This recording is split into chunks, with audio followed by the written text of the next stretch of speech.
My name is Brett Heath. I am the president and CEO of Metalla Royalty. We are an emerging precious metals and copper-focused royalty company. We have over 100 assets, mainly focused in the Americas, Canada, US, Mexico, and the better mining jurisdictions within South America. And we've got an extensive growth portfolio ahead of us and a lot of diversification and some of the best operators advancing them. You're not emerging anymore. You've been around. Yeah. You've been around. Hey, so we're here at PDAC. The economy seems right for you guys. So what are you hoping to see over here? Who are you hoping to meet? Well, PDAC is always an interesting event during the year. There's no specific agenda here, I think, that anyone can really hold to. Yeah. It's a blend of a lot of good networking with buy-side accounts. There's obviously lots of corporates here, lots of other potential opportunities for transactions. And then also on the banking side and a little bit of kind of across the board. So it's really more of this event is a time to kind of catch up across the board with a lot of the different market participants. Right, but you've got a lot of desperate people over there. They're trying to find alternative financing, non-dilutory financing. This surely is a moment where royalty companies should be doing deals, right? I know you got a lot in the bank, in the portfolio at the moment, but there's got to be deals that are done. Are you in the market?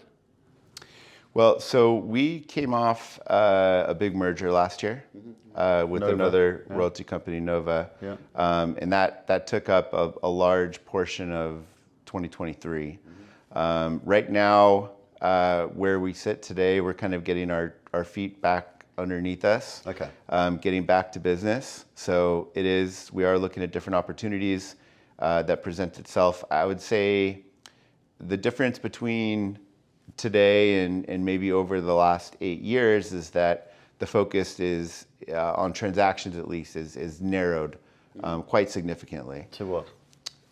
To larger, kind of more transformational type of transactions. You know, we as a new royalty company, if you're not spun out of a major and you have a big portfolio or you've got a multi-billionaire backing you, writing checks, although we do have a really great cornerstone investor, BD Capital, who has done that for us.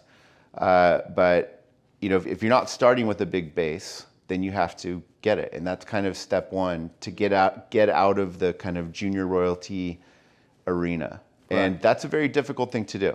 Very few companies have been able to make that leap. Most of them try. A lot of them get taken out on the way. Sandstorm's made that leap on their own. Cisco kind of fell into it because they had such a great asset. And then the big guys have been around forever, obviously. Right. But it's difficult to get out of that junior world. For sure, and I'm sure there's lots of M&A coming up. But get a bit granular with me in terms of when you say you want to do transactions, larger transactions with higher values. To do that, you've got to have access to presumably credit or cash, and it does take up a long time, as you know from Nova days.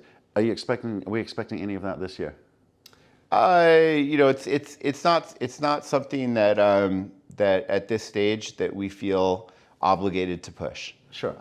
With the portfolio today as it stands, we are super happy with it. We've got exposure to some of the best development on gold and on copper and on silver. Those are the three metals that we really are excited about having lots of exposure to. Yeah. And it's more of just applying what we've done very well over the last 8 years to very focused parts, and if those things happen, then they happen, right? Do you think you've grown up in the last few years? I think this last year especially. Right. This last year especially, because we really had to get to a place of critical mass. Now, the market changed a lot over the last 2 years. And what's happened is that we've seen cost of capital go a lot higher. When cost of capital was very inexpensive and equity valuations were really high, small companies like Metalla through 2016, 17, 18, we were incredibly aggressive, going out and buying as much as we possibly could, really great assets. And we were able to raise capital, raise equity when we were trading at 1.5, 2 times plus NAV. And leverage was reasonable for even a company of our size. And so we were able to really build up that portfolio given the current market environment. Different story. Yeah. Now cost of capital is insanely high. Yeah. Across the capital structure. And when you're looking at buying really good assets, they're still fairly competitive. Right. And so as a small company, without the multi-billion-dollar credit facilities that some of our larger peers have the benefit, it makes it very, very difficult to grow and to finance that growth. Yeah. And when you look at the sector, over the last few years, I mean, every single transaction, and some of our peers have done some really good transactions too. And same with Metalla, but you look at all these transactions announced, great transaction announced, share price down. So the market and the investors are not paying for growth right now. They're not paying for new deals. They're not really paying for anything, unfortunately. And so, we're looking at this and saying, okay, well, we have enough assets. The market's not paying us for anything. Cost of capital is really high. Our valuation is insanely low. The lowest it's ever been, ever, like on record right now. I mean, it's obviously, it responds when gold breaks out, as we've seen it over the last couple of days, but, and it responds well, but it's still at from a valuation perspective. And this is not just our company, this is across the board, like valuations, even from like the biggest mining companies. But, we're looking at it and we're saying, okay, well, there's nothing out in the market that is even remotely attractive as our stock right now. Right. And so that's how we're thinking about it. Okay. Why I ask you about growing up is Yeah. because things change. The market changes, your attitude changes, your plan changes, right? So aggressive in 16, 17, 18, you get rewarded for that in 2020, along with everyone else. So it was a kind of crazy time, 2020 and 21, and it's been it's come off a bit, right? So the type of investors that you attracted during that period, that kind of frothy period, are those the guys and gals that you want to attract going forward, or is it a kind of period where you need to, with a slightly more conservative, like you're sitting back, a little bit more control, or you feel in control, they don't have to rush into stuff? Do you need to switch up and change that register around a bit? Well, look, our retail investors are great, and as many as we can keep, we want to keep them around, obviously, and we're very thankful for those retail investors, because they did. I mean, when you're growing a new company, like as a small company, you rely on the retail markets for the most part. We have cornerstone investors that are here and that have continued to finance the growth of the business, understand the business, but it's the retail that in a sense kind of set the price. Now, when markets are in bad shape, that obviously can be negative on your share price, because unfortunately, when you get into environments like this, retail, sometimes they just need liquidity, and it's not really a means of anything else other than not a that. reflection on you. What you're saying. Right. Okay. So if we look at you, what do you think that you need to do because if I think a gold price like this, you guys should be like ripping it up, right? And so should all the other royalty companies, because you kind of it's a net number, right? You don't worry about the increase in costs. No, yes, no or cost depleting for us. margins. Yeah. So it's all good, right? Yeah. But that's not getting rewarded for you guys. So what are the things that you need to do? Is it a case of the structure of your portfolio? How many producing assets have you got? So we have 5 producing assets this year, or right now, and delivering we've how got much revenue? The 5 are delivering our forecast for for 2023. We haven't put out our quarter or our annual financials yet, but our guidance was around 3,500 gold equivalent ounces. Right. Pick your gold price there. Next year, it'll probably be, again, we haven't put out guidance yet, but it'll probably be around that same area, 35 to 4,000. So that's kind of steady state production, is it? Steady. From those 5. From those 5, we had one that came off last year. We have 3 more coming online this year. Got it. So we have royalty over Tocantinzinho. That'll be one of the bigger contributors. Great asset, great mining team. It's 2 million ounces. It'll do 200,000 ounces a year. Royalty covers the whole package. It's coming online.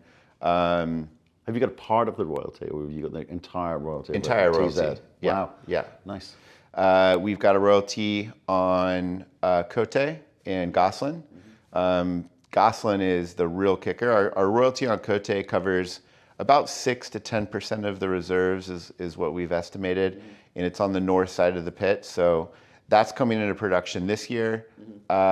We probably won't see cash flow from that one until they sequence up to the north side of the pit. That's probably later 25, kind of early 26. But Gosselin is it's one of the most phenomenal assets I've ever seen. Last year, they only drilled a little under 35,000 meters, and the resource increased by 2.4 million ounces off 35,000 meters. It's 7.4 million ounces today. IM Gold has come out and publicly stated that they think it's approximately or potentially going to be the same size as Côté, which is 14 million ounces in reserves and resources. And this year, they're going to be drilling in between at depth. And basically, their theory is that the breccias connect at depth. And this is one big monster deposit. If that's the case, which we'll find out this year as they drill that, I think we'll have a very significant piece to truly one of the most special assets of Malartic, a detour type of royalty with Gosselin. And that's really the name of the game in the royalty business.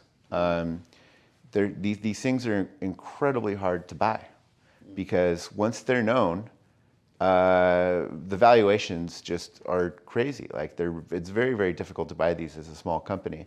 And so the way that you get exposure to these types of potential home runs is position yourself in advance of that. And almost every deal, every asset, we got 100 royalties now. I mean, we always think about the characteristics of these potential type of deposits when we're buying these things.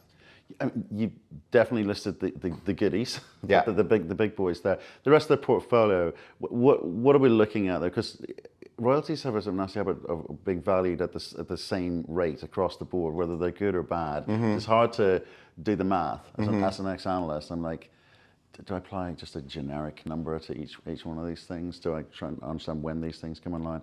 Or have you looked at since the merger, are you looking at the portfolio and saying, well, what do we actually need? What fits the remit, and what can we flip out and monetize another way? I free up some capital to go and do the types of deals you want to do. How do you look at it? Well, going back to your growing up question, when you look at our asset base, our consensus NAV right now it's a little over 500 million US. That's been cut back pretty significantly. Some of the analysts, just because our share price was too low, and they marked the exploration portfolio to 0, which it's definitely not 0. Yeah. I mean, personally, I think that it's probably what it used to be about a year ago, which is closer when you look at the combined portfolio of Metalla and Nova, like around probably 600 million. Yeah.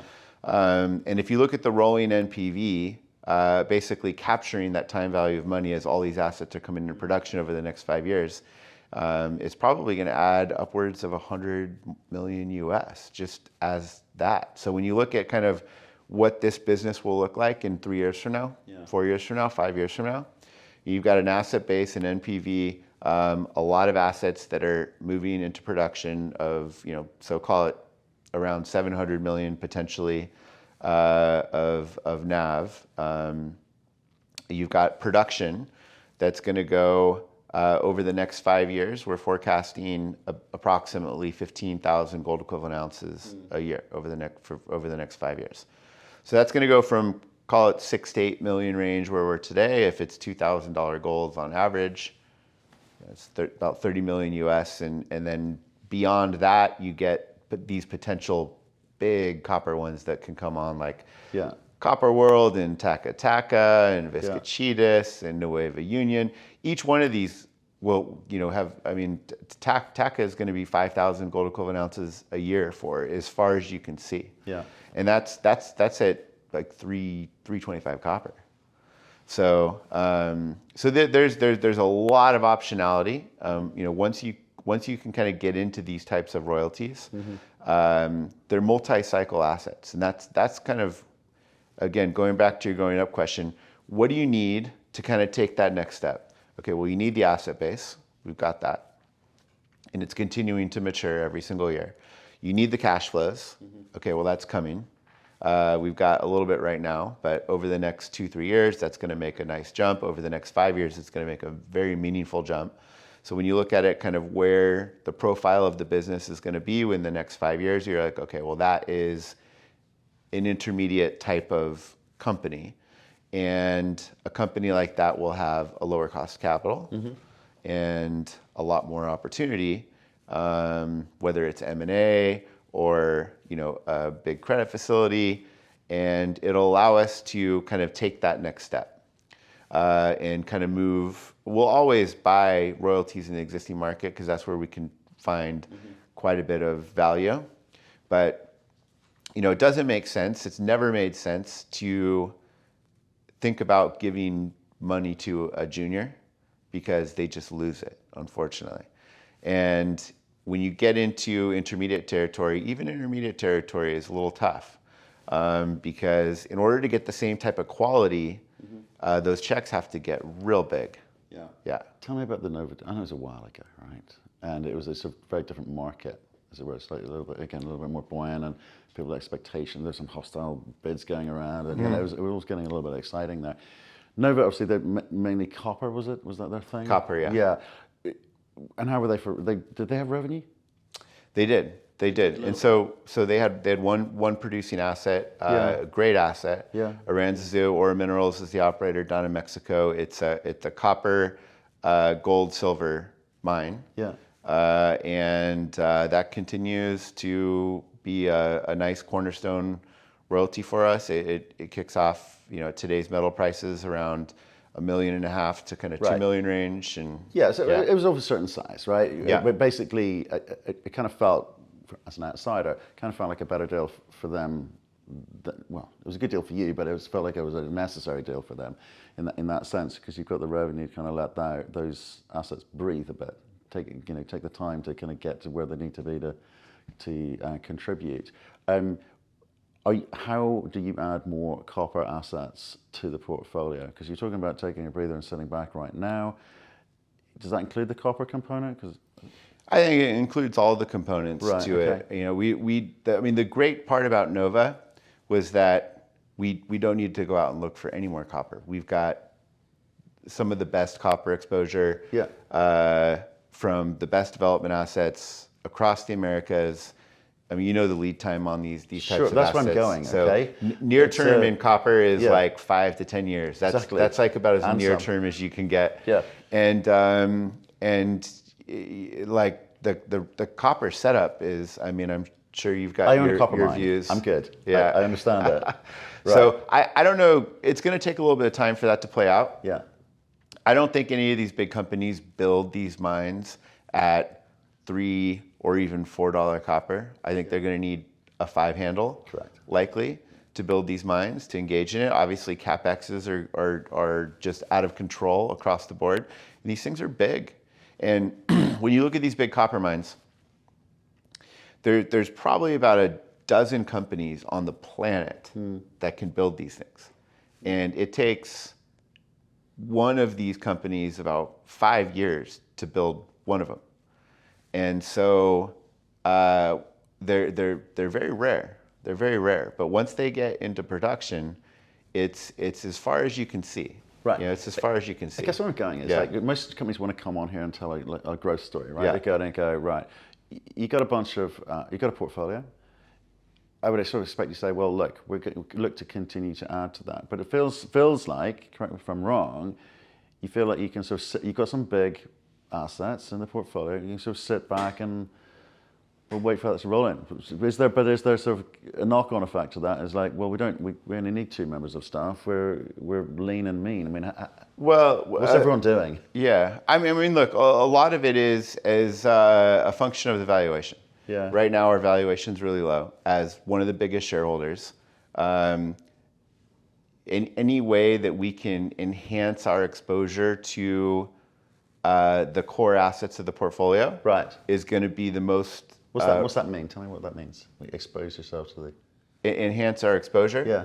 Yeah. So whether it's using cash flow to buy back stock, or maybe look at monetizing and some non-core. We sold an asset to Barrick last year for $5 million. Right. Okay. So you will be doing property. Some of that. Okay. You will be working the portfolio a bit. There's so many different royalties in there that there's a lot of things that we picked up for a few $100,000 or worth a few million, and what we see is like, look, all we're doing is potentially evaluating it. We're not doing it yet because there's no need for us to do it, but depending on where the valuation is, like bringing some of that cash forward.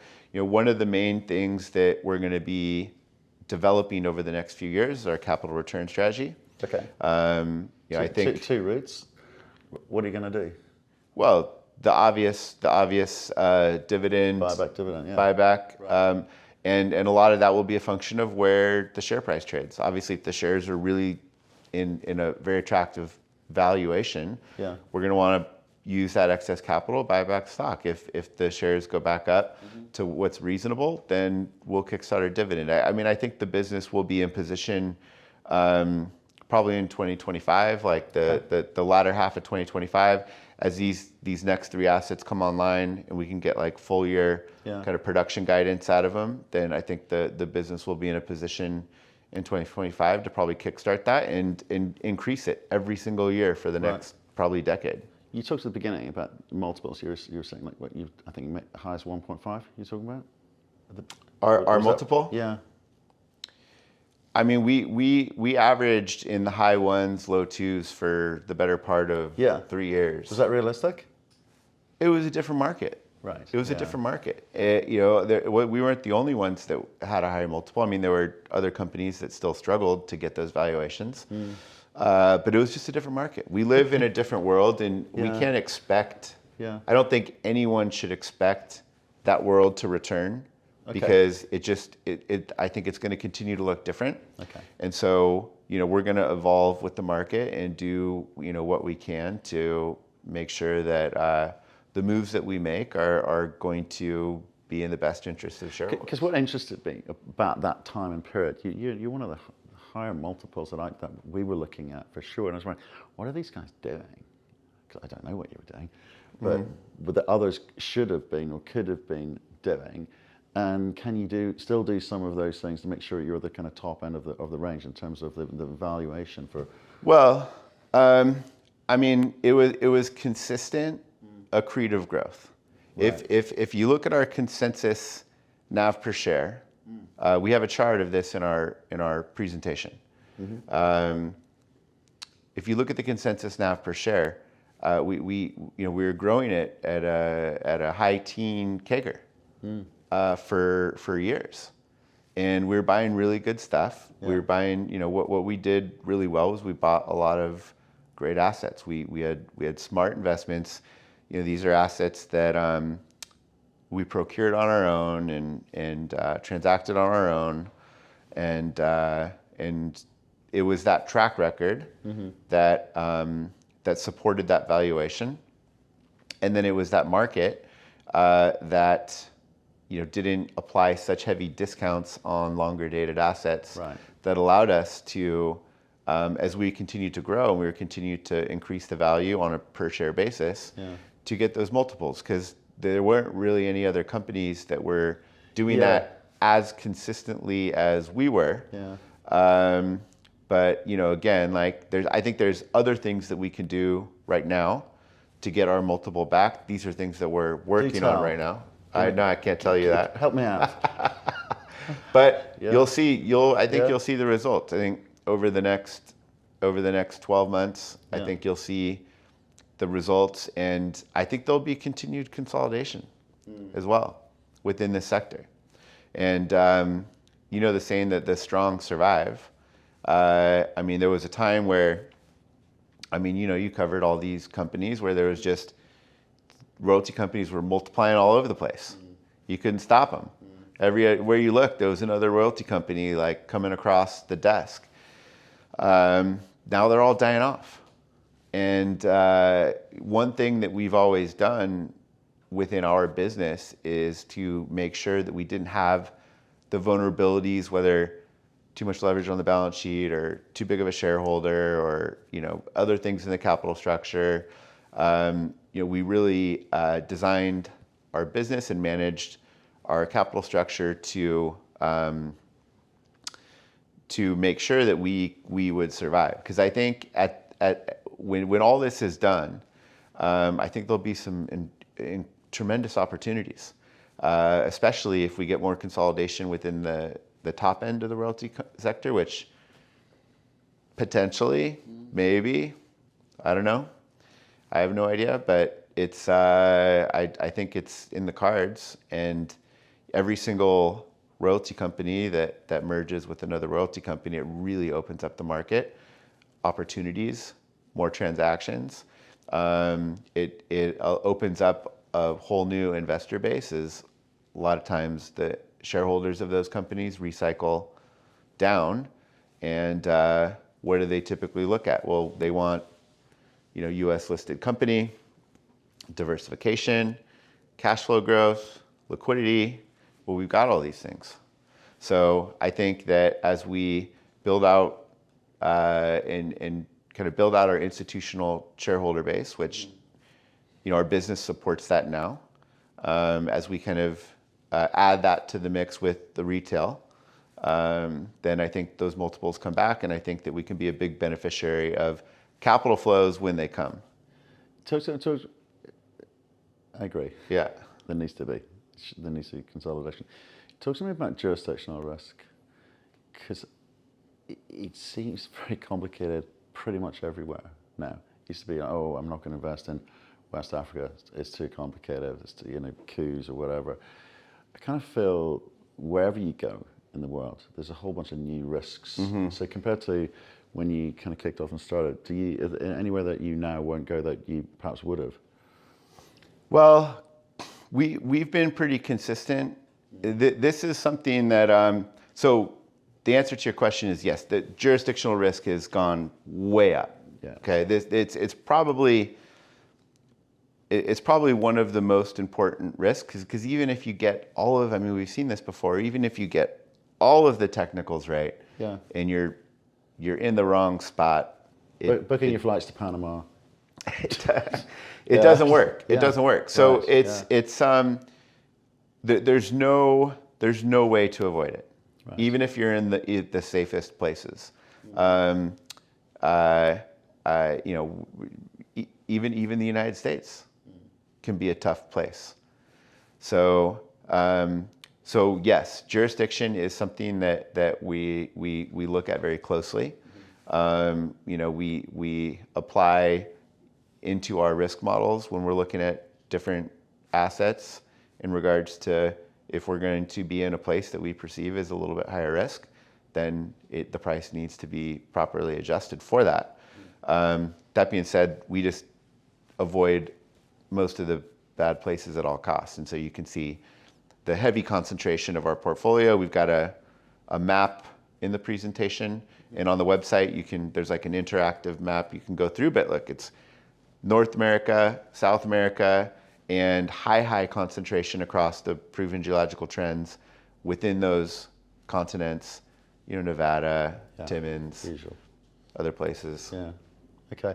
And your view on this market, obviously, I think it's going to probably, as you say, feed into your thought around the need for M&A in this space, if it continues like this. US elections this year don't conclude till the end of the year, so that's a long ways away. I don't think we can afford for retail bars to kind of stay away for too long. Why should they buy you guys? It comes down to opportunity, and what's interesting is if you look at how we've executed our business from the very beginning, nothing's changed. We've continued to execute our business the same way we have since the very beginning, consistently buying good assets at accretive prices, building that NAV per share. If you look back on the assets that we have acquired 2, 3, 4, 5, 6, 7 years ago, and you look at the return profiles of those, they are way above average within the industry. So if you want to look kind of as a report card, the difference is the market. The market's completely changed. And what has that done to the valuation? Well, it's gone from 2 times multiple down to like about a 0.4. So that's the opportunity. Now, as the company transitions here, I think we'll get that multiple back. I don't know where that multiple will finally settle. I don't even think the market fully knows where these multiples will finally settle. But that being said, in an environment where you've got, call it commodities in a bull market, you've got great assets that continue to grow at no cost to you. We won't get into the royalty stuff because I'm sure everyone's heard it 100 times. That's where you want to be, and you want to be and pick those spots when it's most advantageous for the investor. Like I said, consistent NAV per share growth, 2 times NAV to 0.4 times NAV. It's going to swing back the other direction, and I think there'll be a lot of leverage within also the rising metal price environment. Brett, appreciate your time, man. Yeah, thanks for coming in and seeing us. You better get out there and pound the streets. Yes.